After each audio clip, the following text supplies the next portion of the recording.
It's a design that will finally see completion. What is the real score with the airport? We're still talking about that, actually, of how we have, the concept is done, it was already made, it just needs further refinement.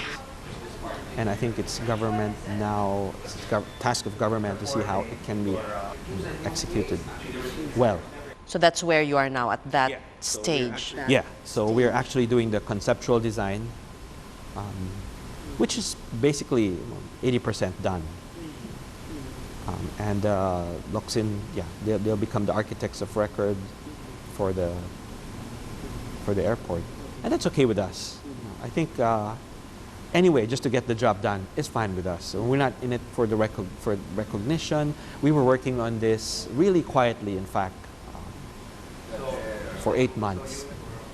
And when we were unceremoniously turned away, that's when media broke the story. The airport was a lesson to me of how government, media, how all these players work.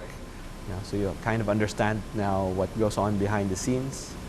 So you realize you were a bit naive? Yes, in the beginning, yes. Because I thought, I've heard a lot of stories about government, but I thought, I see how people, how really good-natured, good-intentioned people can become really puppets in the whole play. And not to fault them for it, but it's because of the system. It's really the system, and that's really hard. And even now with the airport, a lot of people, ever since the story broke out, a lot of people come up to me with their own solutions of how to fix the airport. Okay. And I tell them that we're only doing the design. Any regret? No. I think a little help is better than nothing at all. I think a little change, even to just change that airport, it's already such a big boost to the country, because it's actually really a symbol of everything that is wrong in our country. Is there a fear of, running out of ideas? I always look ahead and see that there's still so much to be done. Ideas, I think, are infinite. Yeah. Although the competitiveness of our product and our country's standing, economic standing, that's because now in the early designs I didn't care much about price, because our labor cost was low, and now it's all rising in our country. It's now in Asia, we're not competitive anymore in terms of power cost. So now I become more price conscious, and that has an effect on design. So these are the things that kind of spoil that freedom. Right. Yes, that's right. Okay, because you're a businessman now. It's fulfilling a particular market. So I always have to think now about how it's going to be made, at what price, who'll buy it. So do you long for those days when there was freedom? Oh yeah, yes. Oh yeah. Of course, it's easier when you have a name, okay? Because then people expect certain price to go with the name. And that's where I don't trade off in terms of quality, in terms of the materials we use, the detail, the packaging. Another Cobonpue design, the Phoenix, a conceptual biodegradable car which drew raves at a Milan design show in 2011, will also see reality soon. It's now in a school in Germany where it's become a thesis for engineering graduates, in fact, on how to put an engine in it, yeah. But I want to develop that actually personally, and to make my own version of an electric car. The car, made from bamboo, rattan and steel, was put together in 10 days by Cobonpue's artisans in Cebu. Without them, I wouldn't be where I am. Yeah. And so everything I do is a homage to the Filipino artisan.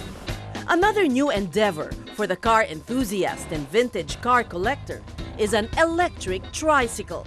But right now I'm designing also an electric tricycle. A serious one, meaning it's going to be made and assembled here in our country, in the first BOI registered company.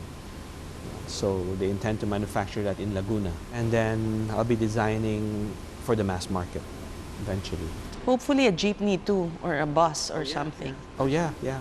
I mean, transportation has always been one of my I know you're a passion. car enthusiast. Yeah, yeah. So this is why you want to move into this field. Also, to influence society. It's always a designer's dream to influence society. I mean, from the airport to, it's something. Well, what I do here is a niche, and it's been always my dream to design for the common person. You also talked about how frustrated you were about the Cebu hosted the ASEAN Summit.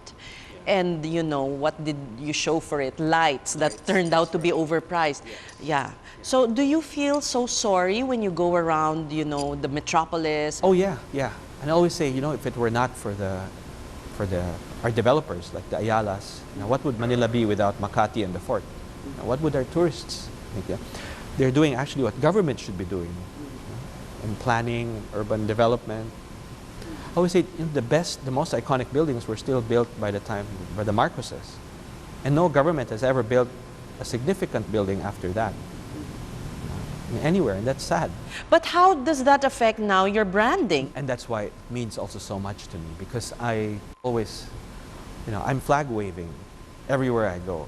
I do it 5 or 6 times a year when I'm abroad. I exhibit in Paris, in New York, in Las Vegas, and I'm there with my booth, I'm the only one in a lot of these shows waving the Philippine flag, and it's great because all these OFWs, they all come to me and they said, we're so happy to what you're doing, because now even my employers, they go and ask them, all these domestic helpers, and they come up to me. You're a source of pride.